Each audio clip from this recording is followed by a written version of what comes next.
Okay, तो पिछले video में हमने देखा था कि एडजॉइंट ऑफ अ मैट्रिक्स क्या होता है।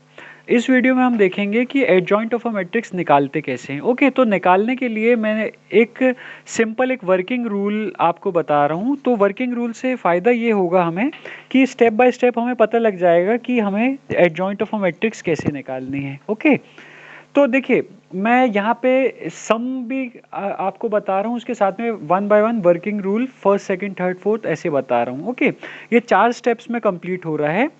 पहले देखिए, पहला स्टेप क्या है, denote the given matrix by a से, मतलब कहने का मतलब ये है कि दी गई मैट्रिक्स को डिनोट कर दीजिए कैपिटल अल्फाबेट से। जैसे मैंने यहाँ पे ए से डिनोट किया, आप चाहें तो बी से कीजिए, सी से कीजिए, जैसा आपको लगता है। तो सपोज कीजिए मैंने इस मैट्रिक्स को किससे डिनोट किया, ए से डिनोट किया। ओके, तो ये मेरा हो गया फर्स्ट स्टेप। सेकंड स्टेप मेरा क्या है, find the cofactor of each element of a. तो हमको क्या करना है, इस मैट्रिक्स ए के हर एलिमेंट का कोफैक्टर निकालना है। तो हमारे ये 9 एलिमेंट्स हैं, तो 9 कोफैक्टर बनेंगे। तो कोफैक्टर निकालने से पहले हमें क्या निकालना पड़ेगा, एलिमेंट्स के माइनर निकालने पड़ेंगे। Is that clear? तो पहले मैं माइनर निकाल रहा हूँ, उसी के साथ साथ में कोफैक्टर निकाल रहा हूँ। माइनर निकालने के लिए आप, जब हमने माइनर निकाला था एलिमेंट का, वो वीडियो आपको देखना बहुत इंपॉर्टेंट है। तो मैं ये एक्सपेक्ट करते हुए कि आपने माइनर का वीडियो देखा है, तो मैं ये आपको डायरेक्ट माइनर और कोफैक्टर जो है वो निकालना बता रहा हूँ। क्लियर? सबसे पहले यहाँ पे M11 किसके इक्वल होगा, है ना। M11 मतलब फर्स्ट रो फर्स्ट कॉलम का एलिमेंट, ये किसके इक्वल होगा। हम यहाँ पे क्या करेंगे, यहाँ पे हम हाइड करेंगे किसको, फर्स्ट रो और फर्स्ट कॉलम को। फर्स्ट रो और फर्स्ट कॉलम को जब हम हाइड करेंगे तो हम ये देखते हैं कि फर्स्ट रो हमारी ये है। ओके, फर्स्ट रो ये है हमारी, और हमारा फर्स्ट कॉलम ये है। तो फर्स्ट रो और फर्स्ट कॉलम को जब हम हाइड करेंगे तो हमें क्या मिलेगा, डिटर्मिनेंट ऑफ -3 1 1 और 2। तो डिटर्मिनेंट -3 1 1 और 2 मुझे मिला। क्लियर? इसका मैं डिटर्मिनेंट निकालूंगा तो किसके इक्वल होगा, पहले डायगोनल एलिमेंट्स का multiplication, -3 into 2 -1 into 1 which is equals to what, -6 -1, मतलब ये कितना आया, -7। तो M11 मेरा किसके इक्वल आ रहा है, -7 के इक्वल। क्लियर? अब मैं इसी का साथ में कोफैक्टर भी निकाल रहा हूं। तो कोफैक्टर C11 कैसे निकलेगा, ये कोफैक्टर निकालने का भी हम वीडियो देख चुके हैं। ओके, तो कोफैक्टर कैसे निकलेगा, -1 की पावर 1 + 1, क्योंकि ये 1 फर्स्ट रो और फर्स्ट कॉलम है, तो ये बनेगा -1 की पावर 1 + 1 इंटू M11। क्लियर? मतलब -1 की पावर 2 इंटू M11 हमारा हमने क्या निकाला, -7। तो ये कितना आ जाएगा, 1 इंटू -7, क्योंकि -1 का स्क्वायर 1 होगा। तो 1 इंटू -7 मतलब क्या आएगा, -7। तो हमारा C11 किसके इक्वल हो गया, -7। सिमिलरली हम M12 निकालेंगे। तो जब हमको M12 निकालना है तो हमें क्या करना पड़ेगा, हम यहाँ पे देख सकते हैं, हमें फर्स्ट रो और सेकंड कॉलम का एलिमेंट हाइड करना पड़ेगा। तो जब मैं फर्स्ट रो और सेकंड कॉलम का एलिमेंट हाइड करता हूँ तो देखिए मुझे क्या मिलता है, यहाँ पे मुझे डिटर्मिनेंट निकालना है किसका, 2 1 1 और 2 का, है ना। 2 1 1 और 2, तो मैं यहाँ पे लिख देता हूँ डिटर्मिनेंट ऑफ 2 1 1 एंड 2। तो ये किसके इक्वल आएगा, ये आएगा मेरा डायगोनल एलिमेंट का multiplication 2 into 2 minus other element का multiplication 1 into 1 which is equals to what, 4 - 1, जो कि कितना आया, 3। तो M12 मेरा किसके इक्वल आता है, यहाँ पे 3 के इक्वल। तो अब मैं अगर कोफैक्टर C12 निकालता हूँ तो ये किसके इक्वल आएगा, -1 की पावर 1 + 2, क्लियर, इंटू M12। तो -1 की पावर 3 इंटू M12 क्या है मेरा, 3। -1 की पावर 3 कितना होगा, -1 इंटू 3, -1 इंटू 3 क्या मिलेगा मुझे, -3। तो C12 जो है मेरा किसके इक्वल आता है, -3 के इक्वल। सिमिलरली अब मैं निकालूंगा M13। तो M13 निकालने के लिए मुझे क्या करना पड़ेगा, फर्स्ट रो और सेकंड कॉलम के एलिमेंट को मुझे हाइड करना पड़ेगा। सॉरी, मुझे क्या करना पड़ेगा, फर्स्ट रो और थर्ड कॉलम, है ना। फर्स्ट रो और थर्ड कॉलम के एलिमेंट को मैं हाइड करूंगा। तो देखिए यहाँ पे फर्स्ट रो और थर्ड कॉलम के एलिमेंट को जब मैं हाइड करूंगा तो मुझे क्या मिलता है, यहाँ पे डिटर्मिनेंट ऑफ 2 1 -3 1, है ना। 2 1 -3 1, तो मुझे ये मिलता है डिटर्मिनेंट ऑफ 2, 1, -3 और 1, जो कि किसके इक्वल आएगा, 2 into 1 -3 into 1। Is that clear? तो ये होगा मेरा 2 + 3 जो कि किसके इक्वल आएगा, 5 के इक्वल। तो M13 मेरा किसके इक्वल आया, 5 के इक्वल। लेकिन मुझे C13 निकालना है, तो ये किसके इक्वल आएगा, -1 की पावर 1 + 3 इंटू M13। तो -1 की पावर 1 + 3 कितना आएगा, 4, और M13 मेरा कितना हमने निकाला अभी, 5। तो -1 की पावर 4 क्या होता है, 1, 1 इंटू 5, 1 इंटू 5 क्या हुआ, 5। तो C13 मेरा किसके इक्वल आ गया यहाँ पे, 5 के इक्वल। ओके, तो ये जो है, ये तो हम पिछले वीडियो में भी पढ़ चुके हैं कि माइनर और कोफैक्टर कैसे निकालते हैं। ये तो एक आपका रिवीजन भी हो रहा है, देखा जाए तो, है ना, ये आपका रिवीजन भी हो रहा है एक सेंस में। अब हम निकालेंगे C21, है ना। C21 निकालने के लिए मुझे क्या निकालना पड़ेगा, पहले M21 निकालना पड़ेगा।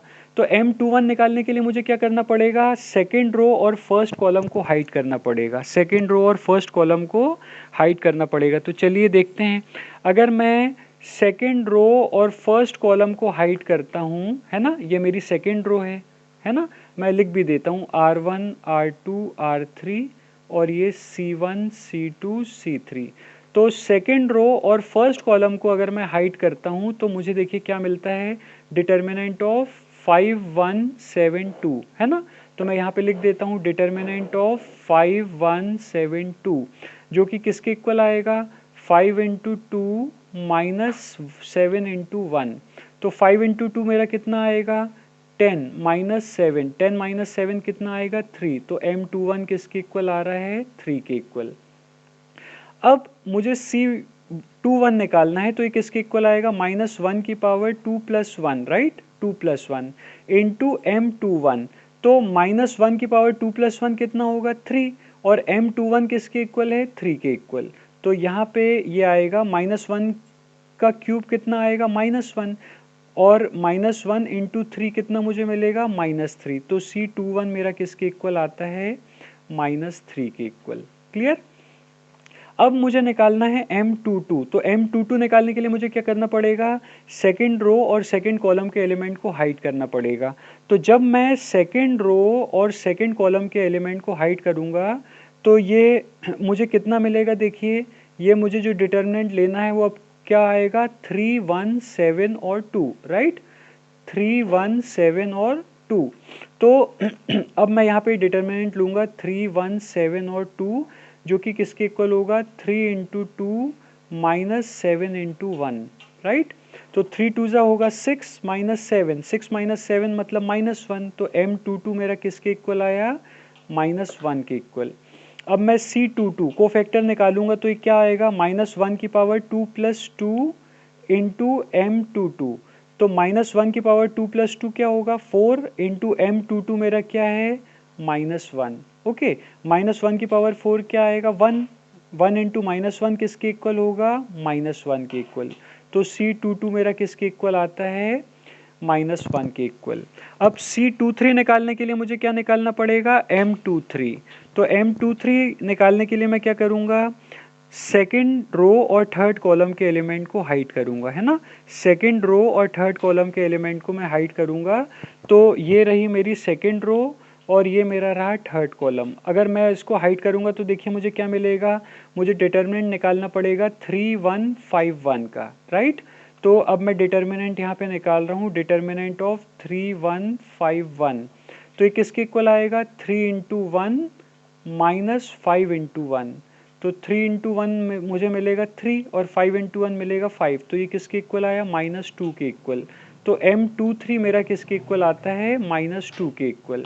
अब मैं C23 निकालूंगा तो ये किसके इक्वल होगा, -1 की पावर 2 + 3, राइट, इंटू M23। तो -1 की पावर 5 हो जाएगा ये, और M23 किसके इक्वल है, -2 के इक्वल। -1 की पावर 5 क्या होगी, -1 into -2, minus into minus plus, तो 1 इंटू 2 मुझे मिलेगा 2। तो C23 मेरा किसके इक्वल आ गया, 2 के इक्वल।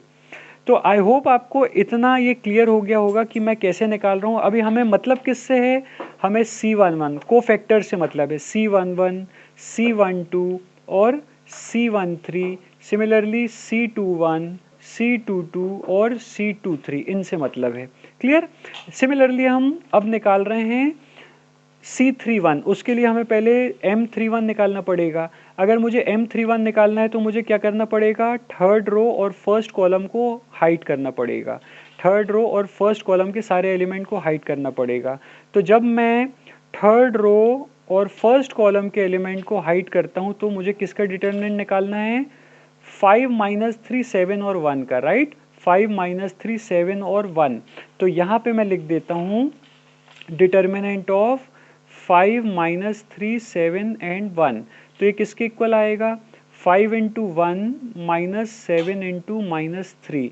5 इंटू 1 5 और माइनस 7 इंटू माइनस 3 होगा मेरा माइनस 21। ओके, तो 5 प्लस 21 हो जाएगा जो कि मुझे क्या देगा, 26। तो M31 किसके इक्वल हुआ, 26 के इक्वल। अब C31 कैसे निकलेगा, -1 की पावर 3 प्लस 1 है ना, 3 प्लस 1 हम करेंगे इंटू M31, तो -1 की पावर 5 हो जाएगा। और M31 किसके इक्वल है, 26 के इक्वल। -1 की पावर 5 क्या होगी, -1 और इंटू 26, तो ये कितना आएगा, -26। तो C31 किसके इक्वल आ गया, -26। देखिए ये मैं एक एक, अब मैं चाहूँ तो ये स्किप कर करके भी बता सकता हूँ आपको।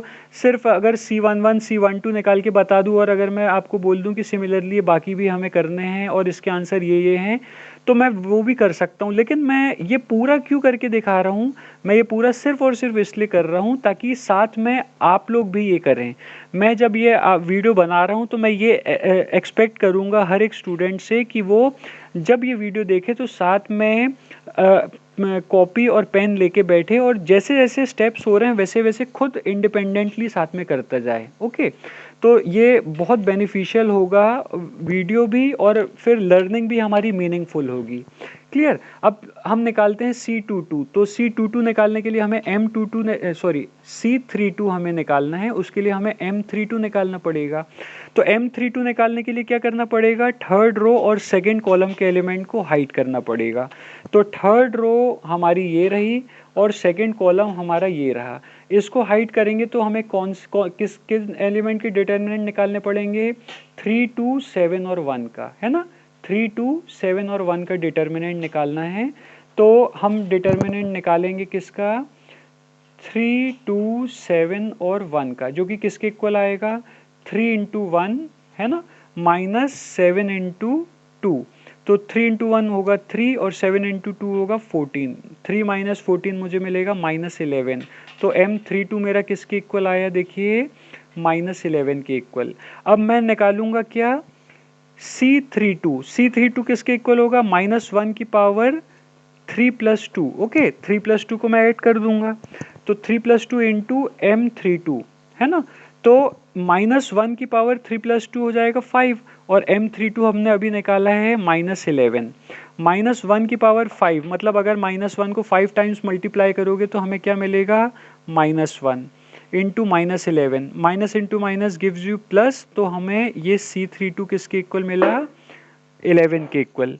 अब लास्ट में हम निकालेंगे C33, लेकिन उसके पहले हमें निकालना पड़ेगा M33। तो M33 निकालने के लिए मुझे क्या करना पड़ेगा, थर्ड रो और थर्ड कॉलम के एलिमेंट को हाइड करना पड़ेगा। तो चलिए देखते हैं, जब हम थर्ड रो और थर्ड कॉलम के एलिमेंट को हाइड करेंगे तो मुझे देखिए किसका डिटर्मिनेंट निकालना पड़ेगा, 3 2 5 और -3 का। तो 3 2 5 और -3 का जब मैं डिटर्मिनेंट निकालूंगा तो ये देखिए किसके इक्वल आएगा, 3 इंटू -3 -5 इंटू 2, राइट। तो 3 इंटू -3 क्या आएगा, -9, -5 2 आएगा 10, तो -9 -10 आएगा हमारा -19। तो M33 किसके इक्वल आया, -19। तो अब हमें C33 निकालना है जो कि किसके इक्वल होगा, -1 की power 3 plus 3, right, 3 plus 3 into M33। तो -1 की पावर 6 हो जाएगा, 3 प्लस 3 6 होगा और M33 किसके इक्वल आएगा, -19 के इक्वल। अब -1 को अगर आप 6 टाइम्स मल्टीप्लाई करेंगे तो हमें +1 मिलेगा, इंटू -19, तो 1 इंटू -19 मतलब -19, तो C33 किसके इक्वल मिला हमें, -19 के इक्वल। तो फाइनली हमने ये 3 कोफैक्टर भी क्या कर लिए, फाइंड आउट कर लिए। Is that clear? I hope आपको इतना तो समझ में आ गया होगा। अब हम क्या करेंगे, देखिए अब हम कोफैक्टर्स की मैट्रिक्स निकालेंगे। किसकी मैट्रिक्स बनाएंगे, कोफैक्टर्स की। मतलब जैसे हम एलिमेंट्स की मैट्रिक्स कर रहे थे, एलिमेंट्स की मैट्रिक्स बनाते हैं, अब हम कोफैक्टर की मैट्रिक्स बनाएंगे। तो हमारा देखिए नेक्स्ट स्टेप क्या है, देखिए सेकेंड स्टेप हमारा क्या था, find the cofactor of each element of a, ये तो हमने कर लिया। इसके बाद replace each element of a by its corresponding cofactor, मतलब हर एलिमेंट जो है मैट्रिक्स का दिया हुआ, उसकी जगह हमें उस एलिमेंट के कोफैक्टर को लिखना है। ओके, तो अब हम हमारा नेक्स्ट स्टेप क्या होगा, जो थर्ड हमारा स्टेप होगा, तो ये होगा कोफैक्टर, या हम लिख सकते हैं matrix of cofactors of A is क्या होगी, देखिए ये होगी C11, C12, C13, C21, C22, C23 और C31, C32 and C33। Is that clear? ये मैंने देखिए ऐसा क्यों लिखा, C11 मतलब आप ये देख सकते हैं, ये पहली रो, ये दूसरी रो और ये तीसरी रो, ये पहला कॉलम, ये दूसरा कॉलम और ये तीसरा कॉलम, उस हिसाब से ये पहली रो पहले कॉलम का एलिमेंट, सिमिलरली ये दूसरे रो दूसरे कॉलम का एलिमेंट, सिमिलरली ये तीसरी रो पहले कॉलम का एलिमेंट। तो ये हमारी मैट्रिक्स ऐसे बनी है ना। ये इसका वीडियो मैंने सेपरेट बनाया हुआ है, एलिमेंट्स को कैसे नेमिंग करते हैं वो एक बार अच्छे से देख लीजिए। तो ये हमारा किसके इक्वल होगा, देखिए यहाँ पे हम अब वैल्यूज बस हमें पुट करनी है, किसकी, C11, C12, C13 इन सब की। तो देखिए अब चलिए एक 1 बाय 1 करते हैं। सबसे पहले हम देखते हैं C11, C11 कितना आ रहा था हमारा, देखिए -7, तो हमने यहाँ पे लिख दिया -7। उसके बाद C12 कितना आ रहा है, -3, तो हमने C12 लिख दिया -3। उसके बाद में C13 कितना आ रहा है, 5, तो हमने C13 क्या लिख दिया यहाँ पे, 5। उसके बाद C21 हमें कितना मिल रहा था, -3, तो C21 हम लिख देंगे -3। C22 हमारा आ रहा था कितना, C22 हमारा आ रहा था -1, तो इसको हम लिख देंगे -1। और C23 हमारा कितना आ रहा था, 2, तो हम इसको लिख देंगे यहाँ पे 2। फिर नेक्स्ट फाइनली हम क्या करेंगे, हम C31 की बात करेंगे। तो C31 देखिए हमारा कितना आ रहा था, C31 आ रहा था -26, तो हम यहाँ पे लिख देंगे -26। C32 हमारा कितना आ रहा था, देखिए C32 आ रहा था हमारा 11, ओके, तो हम यहाँ पे 11 लिख देंगे। और C33 कितना आ रहा था हमारा, -19, तो C33 -19 हमने यहाँ पे लिख दिया।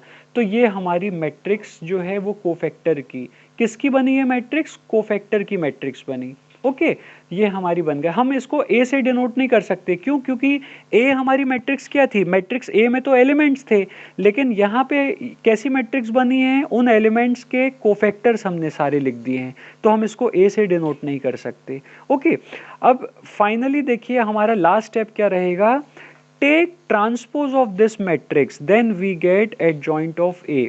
तो अब हमें क्या करना है, अब हमें एडजॉइंट ऑफ ए कैसे निकालना है, हमें कि इस मैट्रिक्स का ट्रांसपोज ले लें, मतलब हमारी जो भी इस मैट्रिक्स की रो है वो कॉलम बन जाएगा और कॉलम रो बन जाएंगे। तो जो हमारी फर्स्ट रो थी वो हमारा फर्स्ट कॉलम बन जाएगा, -7, -3 और 5, ये फर्स्ट कॉलम बन गया। जो हमारी सेकेंड रो थी ये सेकेंड कॉलम बन जाएगा, मतलब -3, -1 और 2 हमारे सेकेंड कॉलम के एलिमेंट आ जाएंगे। और जो हमारी थर्ड रो थी वो हमारा थर्ड कॉलम बन जाएगा, मतलब -26, 11 और -19 हमारा थर्ड कॉलम बन गया। यही जो हमारा फाइनल आंसर है, यही आंसर जो है हमारा एडजॉइंट ऑफ मैट्रिक्स क्या कहलाता है, ए, एडजॉइंट ऑफ ए कहलाता है। ओके, अगर हमको एडजॉइंट ऑफ मैट्रिक्स ए समझ में आ जाता है तो हम इनवर्स को बहुत इजीली सॉल्व कर सकते हैं। मतलब हमें बस एक स्टेप और करना पड़ता है और हम इनवर्स कर लेते हैं, हम इनवर्स मैट्रिक्स का फाइंड आउट कर लेते हैं। मतलब जो मेन पार्ट है सारा खेल जो है वो एडजॉइंट का ही है। ओके, अगर हमें एडजॉइंट अच्छी से समझ में आ जाता है, अगर हमें ये समझ में आ जाता है कि किसी चीज़ का एडजॉइंट हम कैसे निकाल सकते हैं, तो हम उस मैट्रिक्स का इन्वर्स भी बहुत आराम से फाइंड आउट कर सकते हैं, जो हम आगे पढ़ेंगे कि इन्वर्स कैसे निकाला जाता है। तो एक बार फिर से देख लेते हैं एडजॉइंट ऑफ अ मैट्रिक्स हम कैसे निकालते हैं। सबसे पहले तो दी गई मैट्रिक्स को किसी भी कैपिटल अल्फाबेट से डिनोट कर दीजिए, ए से बी से, जिससे आप करना चाहें। उसके बाद हमें क्या करना है, उस मैट्रिक्स के हर एलिमेंट का कोफैक्टर निकालना है। उसके बाद क्या करना है, वो जो मैट्रिक्स है उसके हर एलिमेंट की जगह हमें वहाँ पे क्या रिप्लेस कर देना है, उनके कोफैक्टर से उसको रिप्लेस कर देना है। और फाइनली हमें क्या कर लेना है, उस मैट्रिक्स की जो जो कोफैक्टर की मैट्रिक्स जो बनी थी, जो थर्ड स्टेप में हमें मिल रही थी, उसका क्या निकाल लेना है, ट्रांसपोज निकाल लेना है। तो बस जो हमारा रिजल्टेंट आंसर आता है वो हमारा क्या आता है, adjoint of a matrix. Okay, तो इस वीडियो में जो है हमने देखा कि एडजॉइंट ऑफ अ मैट्रिक्स कैसे निकाली जाती है। आई होप आपको ये चीज़ अच्छे से क्लियर हो गई होगी। अगर आपको ये क्लियर नहीं है तो वीडियो एक बार फिर से देखिए, पॉज करके देखिए, एक एक स्टेप आपको समझ में आने चाहिए, और मैं होप करता हूँ कि आपको ये क्लियर हो जाएगा। तो नेक्स्ट वीडियो में हम बात करेंगे इन्वर्स ऑफ अ मैट्रिक्स की। Thank you.